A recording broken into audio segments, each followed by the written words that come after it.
My brother got the company. The building on Maple Street, my grandfather built with his own hands. The client roster my father spent 30 years growing. The $2.3 million in business assets my parents had been quietly accumulating since before I was born. All of it. Every last piece of it went to my brother in a single afternoon while I sat across the conference table and watched my father slide a copy of the amended will toward me like he was handing me a parking ticket. I remember the exact sound the paper made on the table. I remember the way my mother looked at the wall instead of at me.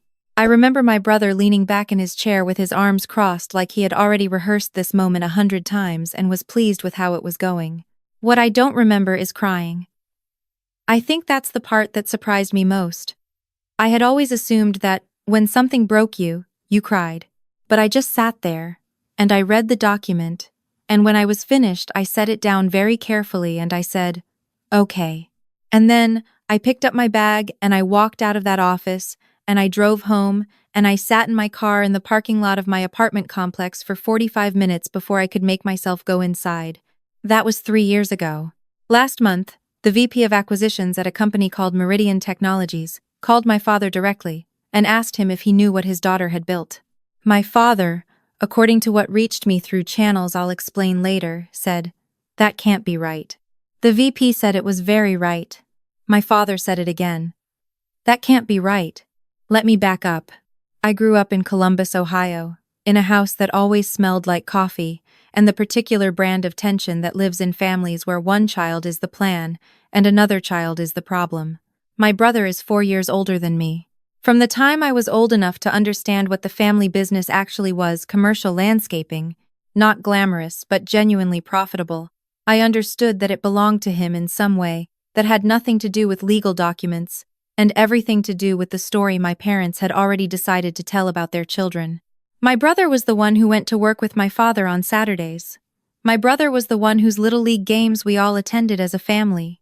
My brother was the one whose college major my father researched and whose internships my father arranged and whose future my father spoke about in the first person plural, as in, when we take on the Henderson contract and when we expand to the West Side. We, my father and my brother, a unit, a plan.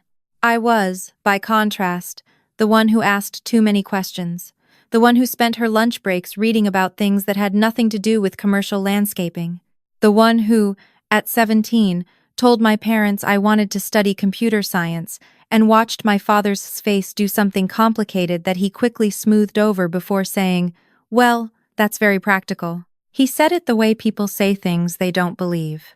I got a scholarship to Ohio State. I paid for the rest myself, working 20 hours a week all 4 years. My father came to my graduation. He took a photo of me in my cap and gown and he said he was proud of me, and I believed him, because I was 22 and I still thought pride was a simple thing.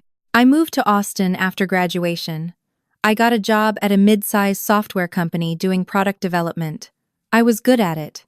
I was genuinely good at it. And that goodness was something I had built entirely by myself, from scratch, with no connections and no runway and no safety net, and I was proud of that in a way I couldn't always explain to people who had grown up differently. For a few years, things were fine. I went home for Christmas. I sat at the table and listened to my father and my brother talk about the business, and I asked polite questions and helped my mother with the dishes and drove back to the airport, feeling the particular loneliness of someone who is loved, in a general way but not in any specific, useful way. Then my grandmother died. She left a small amount of money, not life-changing, but meaningful, and a letter. The letter was addressed to my father. I was not supposed to know what was in it, and for a long time I didn't. What I knew was that after the funeral, my father's behavior toward me shifted in a way I couldn't name. He called more often. He asked about my work in a way that suggested he was actually listening. He came to Austin for a conference and took me to dinner, and spent most of the meal asking me careful, considered questions about my career, my finances, my plans. I thought he was finally seeing me. I actually thought that. 6 months after my grandmother's funeral, my father called and asked me to come home for a family meeting. He said it was about the business. He said it was important. He said he wanted everyone together. I drove 8 hours because I didn't want to pay for a last-minute flight and because some part of me, the part that was still 22 and standing in a cap and gown, thought maybe this was the moment things changed. The meeting was in the same conference room my father used for client presentations. My mother was there. My brother was there. My brother's wife was there, which I thought was odd. There was a man I didn't recognize sitting at the end of the table, who turned out to be their accountant. My father opened a folder and began to speak. He spoke for approximately 12 minutes. He talked about legacy and stewardship, and the importance of keeping a family business in the hands of people who understood it. He talked about my brother's dedication over the years, and his commitment and his vision for the company's future. He talked about difficult decisions and the need for clarity. Then he slid the folder across the table to me. The amended will gave everything to my brother. The building, the equipment, the client accounts, the business name, the investment account my grandfather had started with money he saved working double shifts at a plant in Dayton. $2.3 million in total assessed value, plus the ongoing revenue of a business that cleared $400,000 a year. My name was not in it anywhere. There was a separate document in the folder, a release form.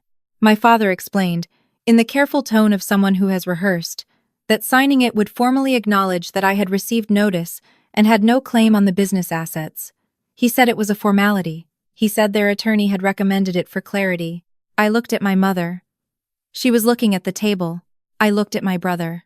He was looking at me with an expression I can only describe as careful, not cruel, not apologetic, just careful, the way you look at something fragile that you're hoping won't make a mess when it breaks. I said, "Why would I sign this?" My father said it was a formality. I said, "A formality that waives my legal rights isn't a formality." The accountant cleared his throat. My father said, "Maya, this is the direction we're going. Your brother has been here. He's been putting in the work." "I've been putting in work," I said. "I've been putting in work 800 miles away where nobody handed me anything." My mother finally looked at me. She said, "Sweetheart, this isn't about what you've done. It's about what's best for the business." I want to tell you I said something powerful then. I want to tell you I stood up and gave a speech and walked out with my dignity in perfect condition. What actually happened is that I sat there for a long time in silence, and then I folded the release form in half and put it in my bag and said, "I'm not signing this today." And I got in my car, and I drove to a gas station 2 miles away, and I sat in the parking lot, and I called my best friend, and I cried so hard I couldn't speak for several minutes. I didn't sign the release form. No one ever followed up about it, which told me it had been optional all along, a test, or an intimidation, or just the accountant being overly cautious. The will stood regardless. It didn't require my signature.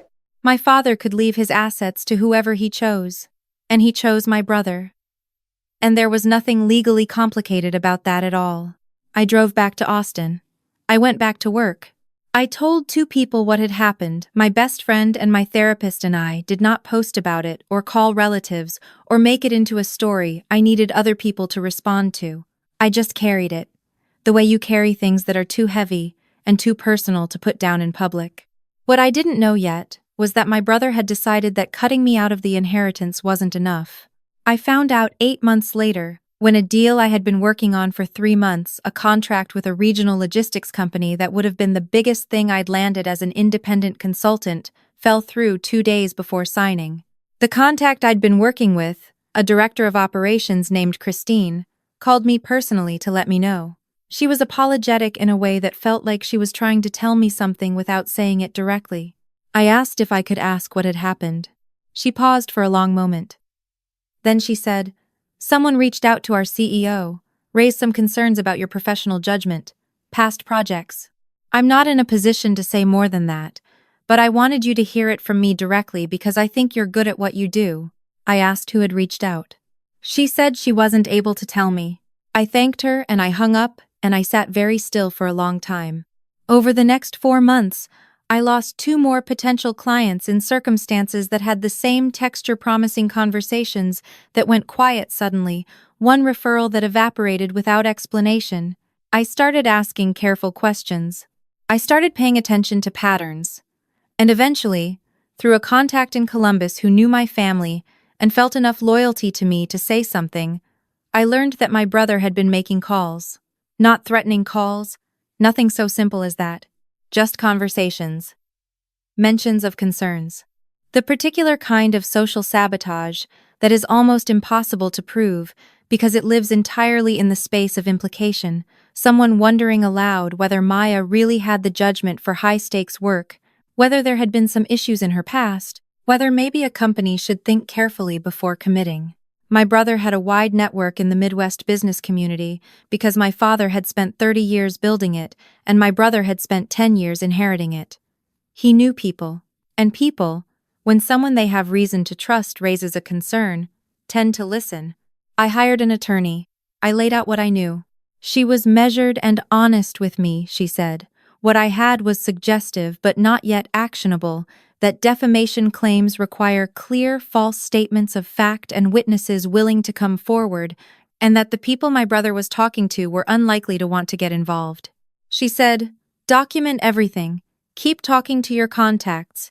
If you can get someone to give you specifics in writing, we have something." I documented everything. I kept building. I also made a decision that I think, looking back, was the most important one I made in that entire period. I stopped waiting for justice to arrive from outside, and I started focusing entirely on making myself impossible to undermine. I had been doing independent consulting, which is inherently vulnerable in exactly the way my brother was exploiting. Individual relationships, individual reputations, no institutional backing. So I shifted. I had been working on a product idea for 2 years in the margins of my other work, a workflow automation tool for small construction and trades businesses, the kind of operational software my father's company had always needed, but the big vendors never built well for that market. I knew that market because I had grown up watching it. I knew what the pain points were because I had heard them discussed at dinner tables my whole childhood. I incorporated. I spent 8 months building the product while keeping my consulting work alive. I brought in one partner, a developer I had worked with for years named Jordan, who I trusted completely and who believed in what we were building. I applied for a small business grant through a state program and got it. We launched a beta version with 6 clients, all small trades, businesses in Texas and Tennessee, none of them connected to my family or my brother's network. The product worked. I mean that plainly. It worked. And the people using it said so clearly, and without prompting. And they told other people, and those people told other people. Within 14 months of the beta launch, we had 43 paying clients. Within 20 months, we had over 120, and we were turning away companies we didn't have the infrastructure yet to serve. I did not call my father to tell him. I did not call my brother. I did not post anything about it on social media in a way that was pointed or designed to be seen by them. I just built the thing. I just kept building. My attorney, who I had stayed in contact with through all of this, sent a cease and desist letter to my brother in the 2nd year. We had, by then, gotten one contact to provide a written account of the conversation he'd had with my brother. Vague enough that my brother could claim he was just sharing a personal concern, but specific enough to make clear a pattern. The letter didn't make headlines. It didn't destroy my brother, but it stopped the calls, and that was enough. Sometime in the 3rd year, a company called Meridian Technologies came onto my radar. They were a mid-size enterprise software company based in Nashville, with a portfolio focused on operational tools for trades and construction.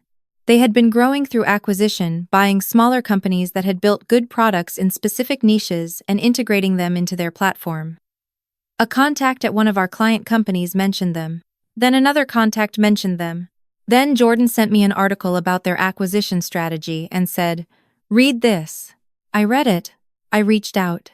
What followed was 4 months of conversations, due diligence, more conversations, legal review, financial modeling, more due diligence. It was exhausting and exhilarating and terrifying in equal measure. Jordan and I barely slept. We fought once, badly, about a term in the letter of intent, and then we worked it out and didn't fight again. The acquisition closed on a Tuesday morning. I signed the final documents in a conference room in Nashville, with Jordan beside me and our attorney on the phone. The number on the final agreement was $8.4 million. I want to be honest about what I felt in that moment. It wasn't triumph, exactly. It wasn't the cinematic rush of vindication I might have imagined if I'd spent the past 3 years fantasizing about this moment. It was something quieter and more complicated, a kind of deep, tired relief, the way your body feels when you've been holding a weight for so long. You forgot you were holding it, and then someone takes it from you, and you realize all at once how long you've been carrying it. I called my best friend. I called Jordan's wife, because she had lived through this too. I went to dinner with the people who had been in my corner. I did not call my parents. What happened next was not something I arranged. Marcus Webb, the VP of Acquisitions at Meridian, was apparently the kind of person who did his research. Not just financial research, personal research, the context behind the numbers kind. In the weeks after the acquisition closed, as he was onboarding our company into the Meridian portfolio, he developed a picture of where we had come from and how we had gotten there. He knew I was from Columbus. He knew my family had a landscaping business. He knew, because it comes up naturally in the kind of conversations that happen during a 4-month acquisition process, and I never hid it, that my family had not been involved in what I built. Marcus Webb, on his own initiative, for reasons that were partly professional and partly, I think, just human, called my father's business line one afternoon. He introduced himself. He said he was calling because he had just completed the acquisition of a software company founded by my father's daughter. He said the acquisition was valued at $8.4 million. He said he had wanted to reach out personally because in his experience, the story behind a company's founding mattered, and the story behind mine was, in his words, something her father should know about. I know all of this because Marcus told me afterward. He called me the same evening and said, "I hope that was okay." I felt like someone should tell him. I told Marcus it was okay. I meant it. What Marcus told me, my father said, after a long pause, was, "That can't be right." Marcus said it was very right. My father said it again. "That can't be right." And then, after another pause, "She did that herself?" Marcus said yes.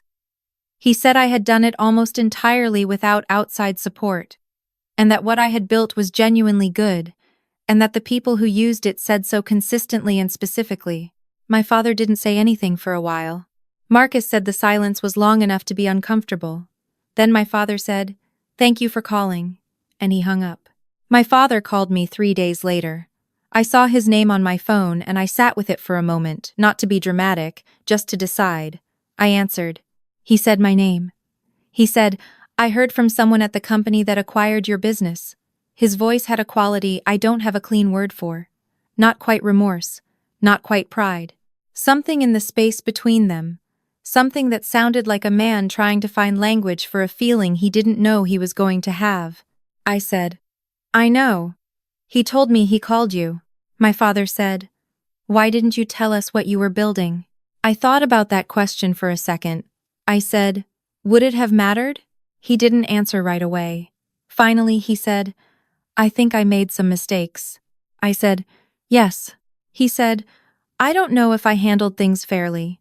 I said, "You didn't." He said my name again. The way people say a name when they're trying to hold something open that they're afraid is closing. I told him I needed some time. I told him I wasn't ready to have a longer conversation yet.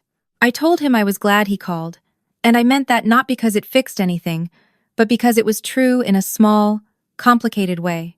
Then I said goodbye and I hung up. My brother called 2 days after that. I didn't answer. I texted back, "Not ready to talk yet, maybe someday." He replied, "Okay, just that, one word. I don't know what happens next with my family. I'm not going to pretend I've arrived somewhere clean and resolved, because I haven't. My father made a choice about what his life's work was worth and who deserved it. And then he made a different kind of choice when the consequences became visible, and I'm still figuring out what I think about the order of those things. Whether a person who sees you clearly only after you've made yourself impossible to ignore has really seen you at all, or whether they've just finally been given no other option. What I know is this. I built something real.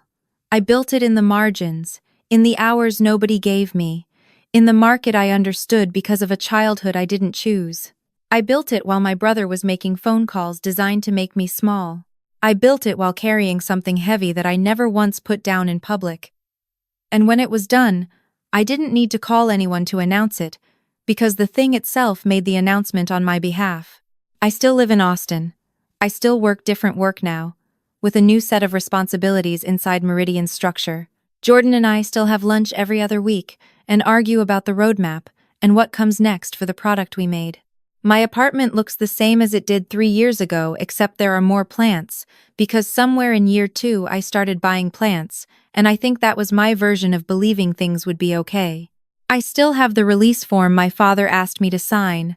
I kept it, not as a weapon, not as proof of anything, just as a document that tells the truth about a moment, the way some documents do. I look at it sometimes. Then I close the drawer. Sometimes people ask me what I would say to someone who's been told, by the people who were supposed to know them best, that they were the wrong bet. I never have a short answer, but the closest I can get is this: they didn't see you clearly. That is a true thing and a painful thing. It is also, it turns out, not the end of the story. The story ends where you decide to stop. I haven't decided yet.